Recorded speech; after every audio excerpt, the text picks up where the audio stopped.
ভাবিছো মাত্ৰ ভাবিছো কি শক্তিৰ বলিয়ান হৈ পাণ্ডৱ সেনানী কি শক্তিৰ বলিয়ান হৈ ধনঞ্জয় নাথিব পাৰিছে মোৰ বিপুল বাহিনী ইয়াত শক্তিৰ কথা নাই দাদা ই কেৱল চক্ৰান্তকাৰী কৃষ্ণ কলিয়াই শিক্ষক কৰ্জুনক ৰথৰ আগত বহুৱাই পিতামহক বধ কৰালে আৰু অসত্যনাহতা বুলি সত্য সংবাদ প্ৰচাৰ কৰোৱাই গুৰুদেৱকো মৃত্যু মুখত পেলালে দাদা তুমি ঠিক কথা কৈছা দুখাখন দ্ৰোণ ভীষ্মক বধ কৰিব পৰা শক্তি পাণ্ডৱৰ নাই সি কেৱল চক্ৰান্ত আৰু চক্ৰান্ত এইবোৰ তাক মই যেনে তেনে কৰিম ব্যৰ্থ অংগধিপতি কৰ্ণক সেনাপতি পাতি পৰীক্ষা কৰিম মমা কূটনীতি ষড়যন্ত্ৰ কিমান শিকিলেহে নখল বলতে ভাগিন কৰ্ণকো আকৌ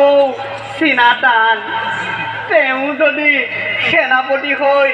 ইফাল সিফাল কৰে তেতিয়া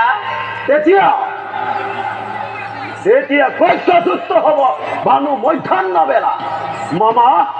এতিয়া মান নাভে ধৰ্মৰ মহিমা এতিয়া পুণ্যৱতী শ্যাম বসুন্ধৰা হ'ব বাৰু হুতপুত্ৰ হ'ব বাৰু বিশ্বৰ পিত্ত কিন্তু বন্ধু বুলি সখা বুলি তাক এবাৰ সাৱটি ধৰিছো হতাহত কুৰুক্ষেত্ৰ লক্ষ পাণ্ডৱ কোটি দৈৱকী নন্দনে নোৱাৰে ছিঙিব হে বন্ধুত্বৰ দূৰ নোৱাৰে ছিঙিব হে প্ৰীতিৰ বান্ধু মই সকলো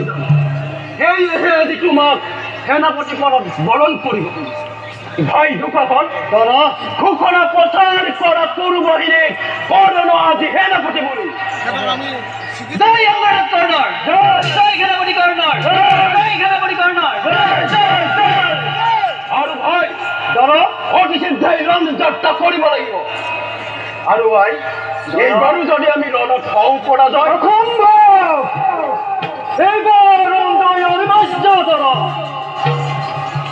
মহাৰথী কৰ্ণ যদি হয় সেনাপতি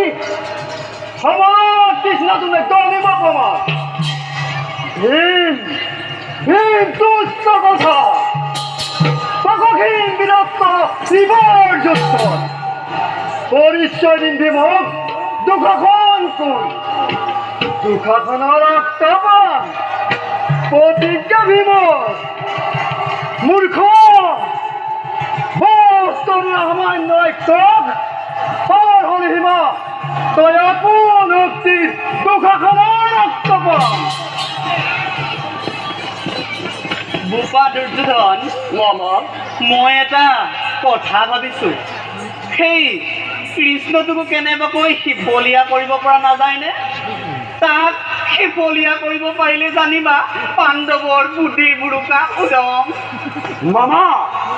অন্যায় যুদ্ধ এবাৰে কৰিলো আৰু নকৰো অন্যায় যুদ্ধ কৰি 12 অভিমন্যু